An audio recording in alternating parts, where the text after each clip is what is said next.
예수님을 통한 하나님의 통치, 타락한 인간은 하나님의 형상 담지자라는 신분을 잃어버리고 하나님 나라의 그림자인 에덴 동산에서 쫓겨나서 하나님의 생명적인 교제를 할 수 없게 되었으며 하나님의 위임된 통치권을 잃어버리고 마귀의 통치 아래 스스로 생존해야 하는 존재로 전락하게 되었다.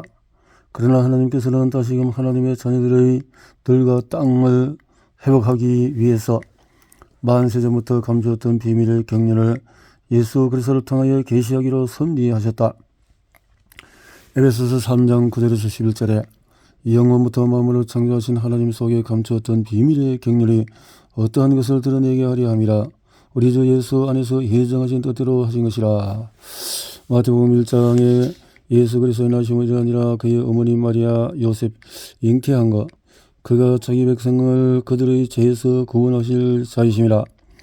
아니라 이 모든 일이 된 것은 주께서 선지자로 하신 말씀을 이루려 하심이니 이르시되 처녀가 잉태하여 아들을 낳을 것이요 그 이름을 임마누엘이라 하리라. 번역한즉 우리와 함께 계시다. 마귀는 예수 그리스도를 죽이자고 했지만 실패했다. 그리고 하나님이 정하신 때에 하나님께서는 공생의 사역을 시작하셨다. 타락의 원인자가 누구인가? 사단이다. 타락의 핵심은 무엇인가? 자유의지를 가진 인간의 혼의 타락이다. 타락의 결과는 무엇인가? 하나님의 영이 떠남으로써 하나님과 인간이 분리된 것이다. 사단은 인간을 어떻게 통치하는가? 세상 신인 사단은 우리로 하여금 하나님의 말씀대로 생각하는 대신에 세상에 대한 자신의 생각으로 살아가게 만드는 것이다. 하나님의 자녀로 세상대로 살아가게 하는 것이다. 새 언약의 성취로 하나님의 나라의 복음, 구약 이스라엘 백성들이 광야에서 40년을 방황한 후에 가나안 땅에 들어가기 전에 모압 땅에서 하나님께서 모세에게 준 새 언약을 생각해보라. 그리고 이스라엘 왕국의 멸망을 바라보며 새 언약을 다시 기억하게 했던 선지자들의 예언을 생각을 해보라. 여호와의 말씀이니라. 보라, 날이 이르리니 내가 이스라엘 집과 유다 집에 새 언약을 맺으리라. 이 언약은 내가 그들의 조상들의 손을 잡고 애굽 땅에서 인도해 내던 날에 맺은 것과 같이 아니할 것은 내가 그들의 남편이 되었어도 그들이 내 언약을 깨뜨렸음이라. 여호와의 말씀이니라. 그러나 그날 후에 내가 이스라엘 집과 맺을 언약은 이러하니 곧 내가 나의 법을 그들의 속에 두며 그들의 마음에 기록하여 나는 그들의 하나님이 되고 그들은 내 백성이 될 것이라. 여호와의 말씀이니라. 또 새 영을 너희 속에 두고 내 마음을 너희에게 주되 너희 육신에서 굳은 마음을 제거하고 부드러운 마음을 줄 것이며 죄의 삭선 사망이와 비름이 없이는 죄의 사함이 없다. 따라서 예수님은 죽으심은 구약의 완성과 동시에 새 언약의 시작이다. 새 언약. 하나님께서는 자녀가 된 우리로 하여금 자유의지를 가진 타락한 혼이 다시 하나님의 영 안에서 거하게 하심으로써 생명의 말씀이 다시 심중에 기록되어지도록 하고, 성경을 비상적으로 보면 인간의 전적인 타락과 부패, 예수 그리스도를 통한 성령과 구원이라는 십자가 대속의 복음으로 볼 수 있다.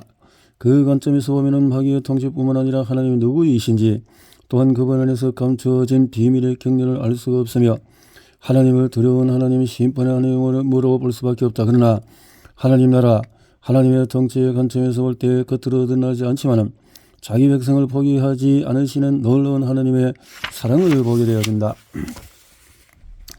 구약은 죄에 대한 하나님의 벌과 심판이 아니라 하나님의 자녀를 끝까지 포기하지 않으시고 다시 구원해내어 하는 것이다. 우리는 하나님 나라의 관점에서 구속사를 새롭게 보아야 한다. 하나님 나라를 지금처럼 현재적인 하나님 나라와 미래적인 하나님 나라와 같이 단순히 시간적인 관점으로 보는 것이 아니라 하나님의 통치와 마귀의 통치적인 관점, 영의 세계와 보이지 않는 세계와 보이는 세계와 같은 차원적인 관점, 그리고 주권 백성 영토와 같은 나라의 영역적인 관점을 통합으로 그리고 통전적으로 봐야 된다. 우리는 오랫동안의 구속과 성화를 하나님과의 생명적인 관계, 인간의 존재론적인 변화, 마귀의 통치에서 하나님의 통치의 전환, 그리고 차원적인 관점에서 보지 않고 단지 인간의 타락으로 인한 원죄와 대속함, 그리고 윤리 도덕적인 측면에서 거룩함만을 봄으로써 새 언약 안에 있으면서도 여전히 거짓 자로 죄와 수치심에 기초한 신앙 생활을 하고 있다. 그래요. 결론으로 우리가 예수 그리스도 안에서 새로운 피조물 하나님의 의 하나님의 자녀가 되었으면 하나님의 본질을 나누어 가졌으며 이제는 그 본질이 하나님의 우리의 몸에 나타남으로 그분을 닮아가는 삶으로 살아가야 한다. 고린도서 3장 6절에 그가 또한 우리를 새 언약의 일꾼되기에 만족하게 하셨으니 율법의 조문으로 아니하고 오직 영으로 함이니 율법 조문은 죽이는 것이요 영은 살리는 것이니라. 하나님의 나라의 복음은 새 언약의 성취로 예수 그리스도로 인하여 다시 하나님과 하나가 되고 우리 안에 하나님의 신성이 나타나도록 하기 위해서 하나님과 우리가 맺은 언약이다. 하나님 나라의 복음적인 관점에서 볼 때 예수님께서 성육신하신 것은 타락으로 인해 하나님과 우리가 분리된 것을 다시 하나됨으로 회복시키기 위해서이고 그 결과로 마귀의 통치에서부터 벗어나 하나님의 통치 안에 거하도록 하기 위함이다. 요한일서 3장 8절. 또한 예수께서 우리를 위해서 행하신 일은 대속과 구원뿐만 아니라 예수님 자신이 전하신 하나님 나라 복음의 살아있는 모델로서 성육신 인카네이션의 삶을 친히 보여주신 것이다. 따라서 우리가 하나님의 자녀라면 우리도 예수 그리스도 안에서 성육신의 삶을 살아야 하지 않겠는가? 자, 이제 네 번째에 새로운 패러다임으로 킹덤 빌드의 정치의 성을 확립하자.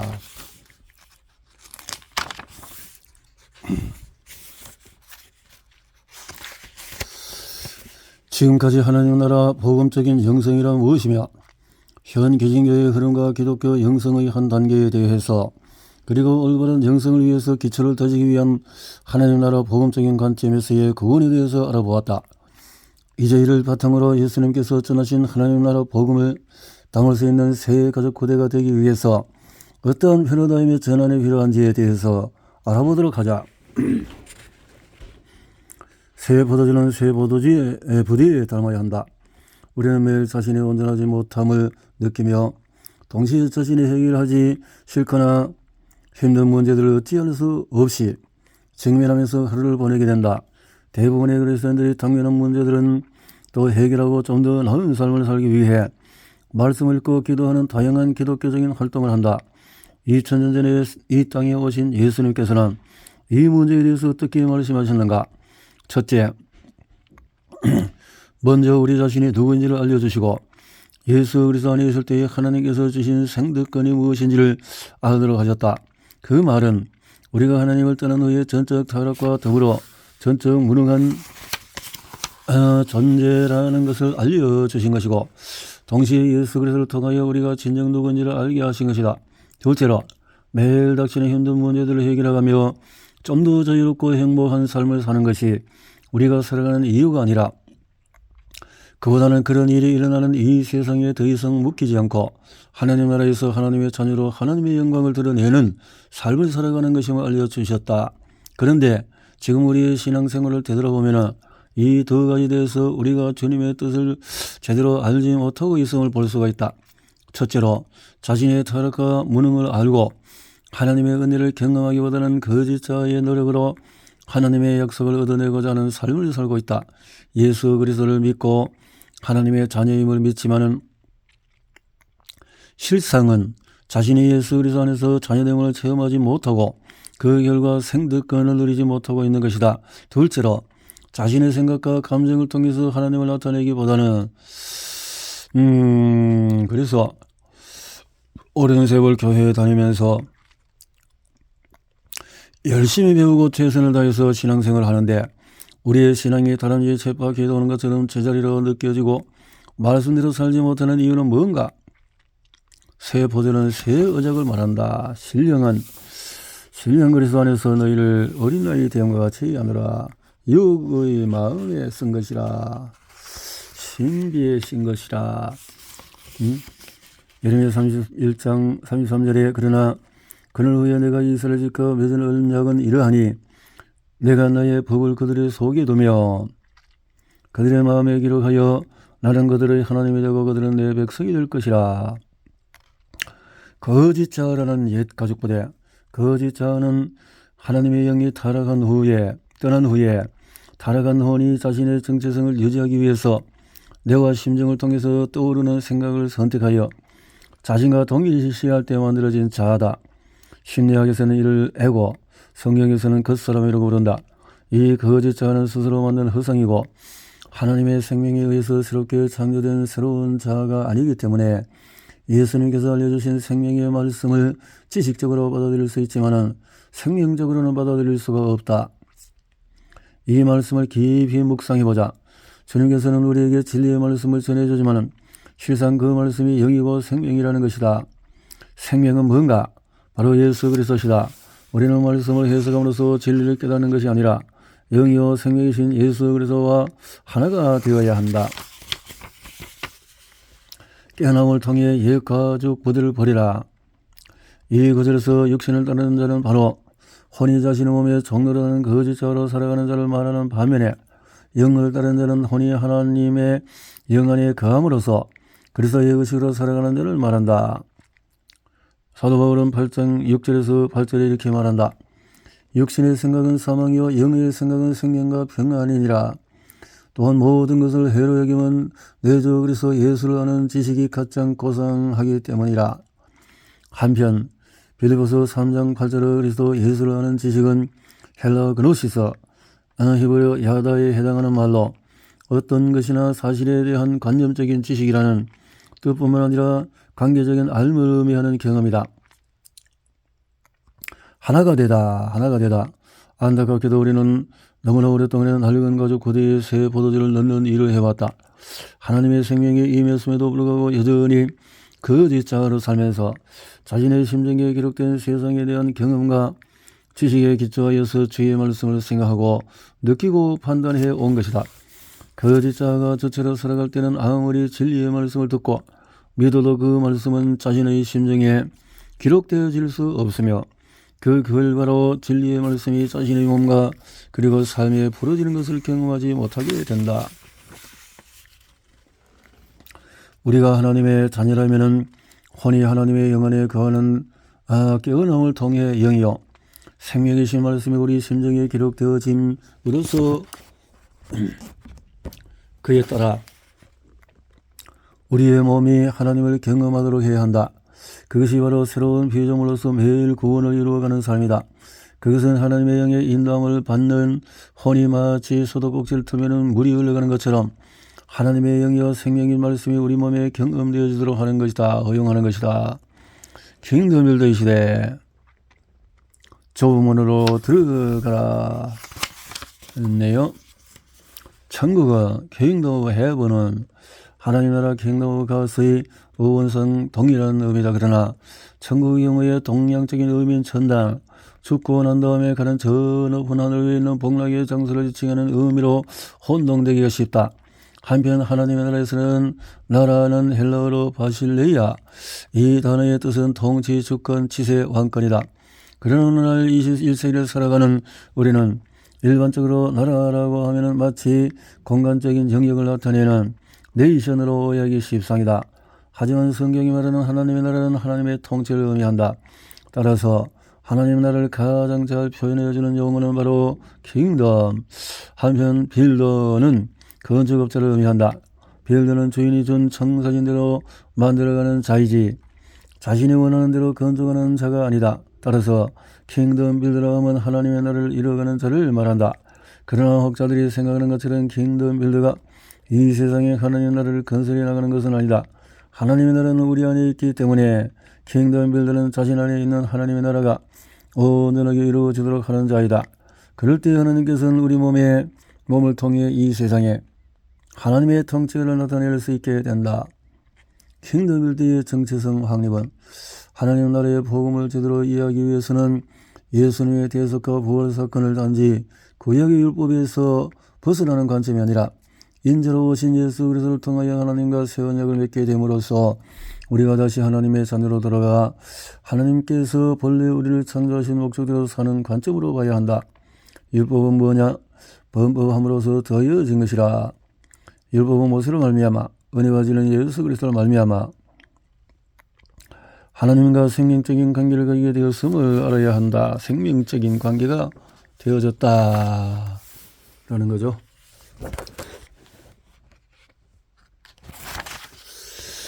인간의 존재적인 변화를 깨달아야 한다. 너희는 하나님께로부터 나서 새롭게 창조된 인간의 소속과 상태가 달라졌다. 그 땅의 것을 생각하지 말고 이전과 다른 새로운 삶을 살고 새 생명 킹덤을 될 실제적인 삶은 우리가 예수 그리스도 안에서 새로운 비주얼의 인물이 되었음에도 불구하고 현재적인 하나님 나라의 관점에서 볼 때 우리는 그걸 이뤄가는 삶을 살아야 한다. 예수님의 대속으로 인하여 법적으로는 우리 영혼 전부가 구원을 받았지만 현실적으로는 우리의 영만이 구원을 받았다. 또 우리가 새로운 존재가 되었지만 우리의 혼과 몸은 예수 그리스도 안에서 구원을 가야 한다는 것이다. 그 일을 위해 예수님께서 우리 안에 계시고 우리는 그분을 나타내는 삶을 살아야 한다. 살아가는 것이다. 살아야 한다. 살게 되는 것이다. 이런 뜻이죠. 통로가 되어야 한다. 성육신의 삶을 살아야 한다. 그렇네요. 킹덤 빌더의 영성은 하나님께서 우리 영혼들에게 풍성한 삶을 누리도록 살게 하셨다.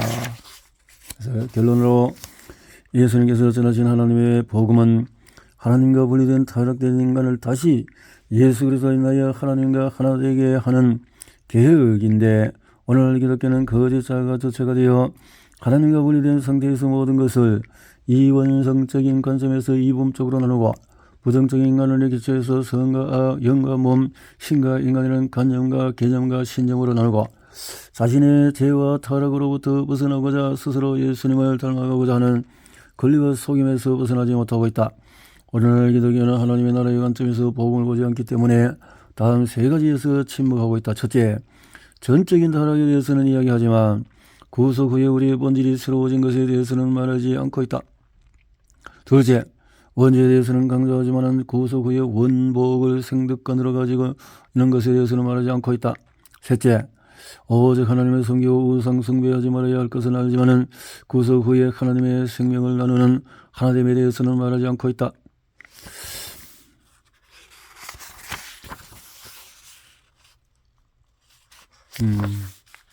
그렇다라는 거죠. 이것은 지금 죄를 지어야 된다, 윤리와 도덕은 지키지 않아도 된다고 말하는 것이 아니다. 우리 몸이 하나님을 경험하면 할수록, 그분이 나를 통해서 나타날수록 하나님의 의와 성품이 더 드러나게 된다는 점을 강조하고 있는 것이다.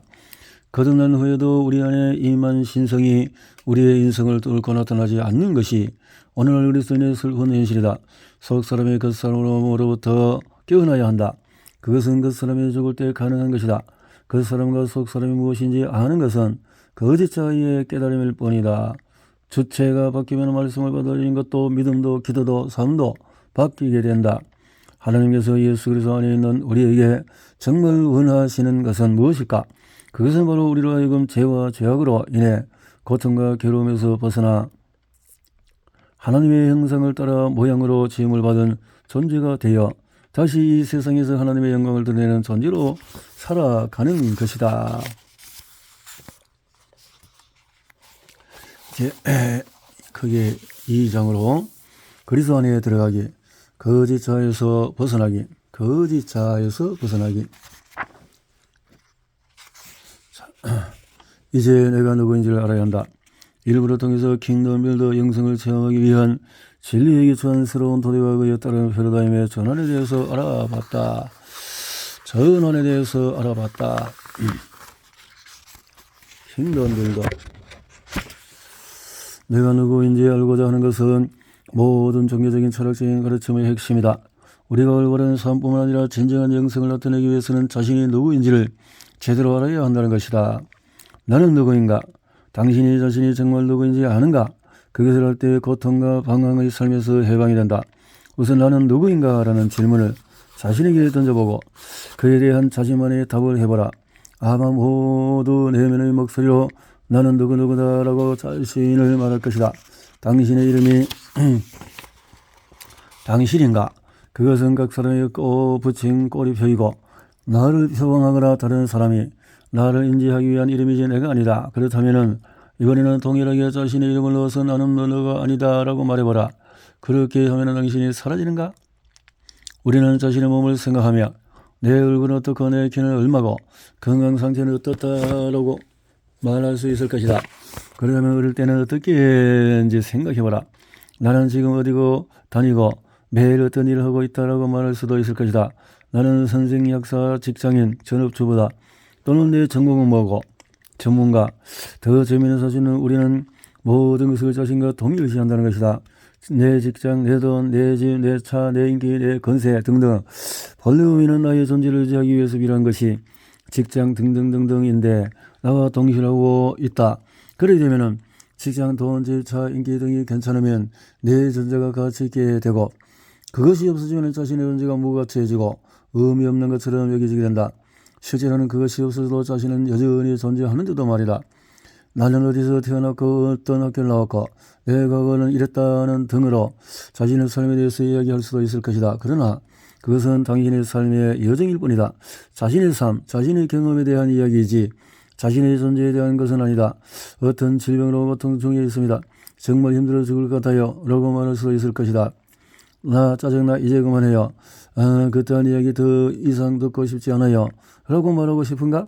지금 화를 내고 있는가? 지금까지 이런 외부에 대한 자신의 생각과 느낌을 이야기했을 뿐이다. 그렇다면 당신 자신의 마음 속을 들여다보자.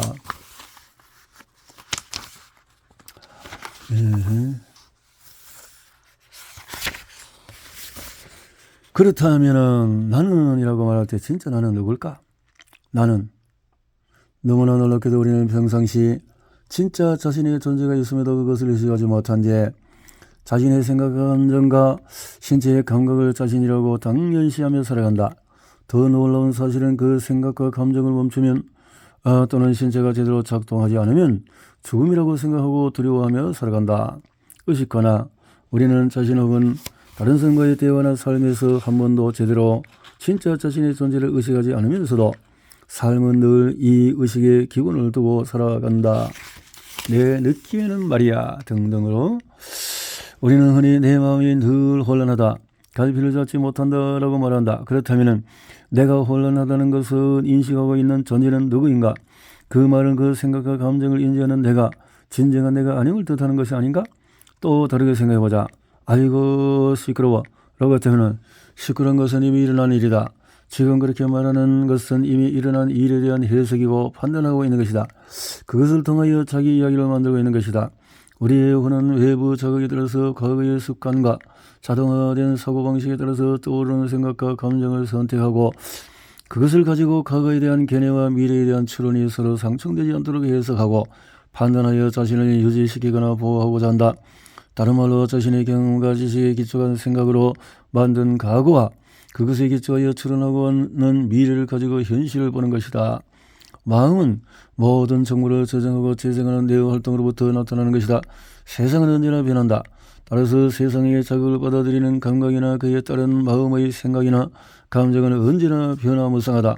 우리가 진짜 누구인지를 알지 못한다면 자아를 나타내는 자아의 식체인 혼은 언제나 어떤 생각과 감정을 선택하여 자신과 동일시하는 거짓 자아를 만들게 된다.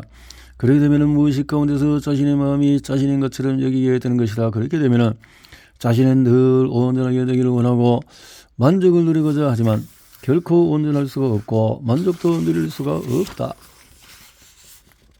거짓 자아의 원료가 되는 생각이란 뭔가? 생각을 있지만 원래 내 생각이란 것은 없다. 내가 생각한다는 것은 이미 일어난 일에 대한 해석일 뿐이다. 생각은 현재 있는 그대를 보지 못한다. 따라서 생각은 실제도 아니고 진리도 아니다. 생각이 실제가 아니라는 것은 외부의 자극에 대한 뇌의 활동으로 인해서 생성된 에너지가 마음번의 이미지나 감정으로 나타난 것일 뿐이기 때문이다. 이미지와 감정은 언어로 저장되고 말로 표현한다. 언어와 말은 모두 실체에 대해서 꼬리표를 붙이고 분류하는 것이다. 따라서 내 생각으로 살아간다는 것은 모든 실체의 표면만으로 보며 살아가는 것과 같다. 생각에는 실체적인 힘이 없다. 우리는 흔히 우리가 생각하는 대성의 힘이 있다고 믿지만 사실은 그 힘은 내 경험과 지식에 기초한 생각이 만든 것이지 그 대상 자체의 힘이 있는 것은 아니다. 의식과 생각은 혼은 히브리어로 네페시, 헬라어로는 후시케, 자아를 의식하는 존재로서의 자유의지를 가지고 있다. 성경에는 생명, 목숨, 그래서 혼이라는 단어를 사용한다.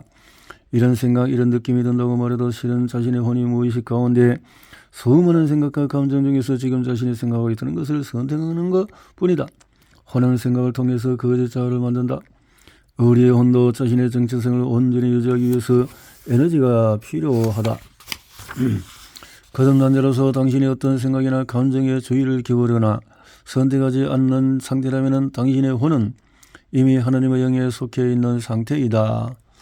하나님께 속해 있는 상태이다. 결론적으로 타락 후 인간은 하나님의 영의 떠남으로 인하여 기능할 수 없는 자신의 영을 가진 존재가 되었다. 그 영은 늘 마귀의 영향을 받고 죄를 짓고자 하는 본질적인 성향을 지니고 있다. 마귀는 우리가 본질적으로 영적인 존재형을 잊게 할 뿐 아니라 자유의지를 가진 혼이 마귀가 넣어주는 생각과 감정을 붙들어 자신의 정체성을 유지하도록 했다. 성경에서는 하나님의 영에 떠난 존재를 옛사람이라고 부른다. 그 옛사람이 자신의 정체를 유지하기 위해서 타락한 혼이 마음에서 올라오는 생각과 감정을 자신과 동일시함으로 만든 것이 거짓 자아다. 따라서 우리가 성령의 도우심으로 구원을 받았을 때 우리의 원죄가 사함을 받았을 뿐만 아니라 하나님의 영에 다시 임하셨다. 우리가 알거니와 우리의 옛사람이 예수와 함께 십자가에 못 박힌 것은 죄의 몸이 죽어서 다시는 우리가 죄에게 종노를 하지 아니하려 함이니, 그러나 우리 안에 하나님의 영이 임하심으로 우리가 새 사람이 되었지만은 여전히 우리 안에 자유의지를 가진 혼이 자신의 생각과 감정을 자신과 동일시하는 거짓 자아가 사라진 것은 아니다. 그렇기 때문에 우리의 몸은 여전히 죄 가운데 거하며 사는 것이다. 또 그리스도로에서 너희 안에 계시면은 몸은 죄로 말미암아 죽은 것이나 영은 의로 말미암아 살아있는 것이니라. 예수를 죽은 자 가운데서 살리신 이의 영이 너희 안에 거하시면 그리스도 예수를 죽은 자 가운데서 살리신 이가 너희 안에 거하시는 그의 영으로 말미암아 너희 죽을 몸도 살리시리라. 그렇지만 우리의 혼이 성령의 인도함을 받아서 깨어날 때 우리는 이미 하나님과 하나 된 자아를 가졌기 때문에 그리스도를 나타내는 그리스도 의식을 가지게 된다. 우리는 우리 몸을 통하여 그리스도를 나타내는 자이다. 하나님의 자녀인 우리는 혼이 하나님의 영 안에 거함으로써 생명의 말씀이 우리 몸을 통치하고 이 땅에 그 말씀의 실체를 드러내는 삶을 살게 되는 것이다. 이 땅에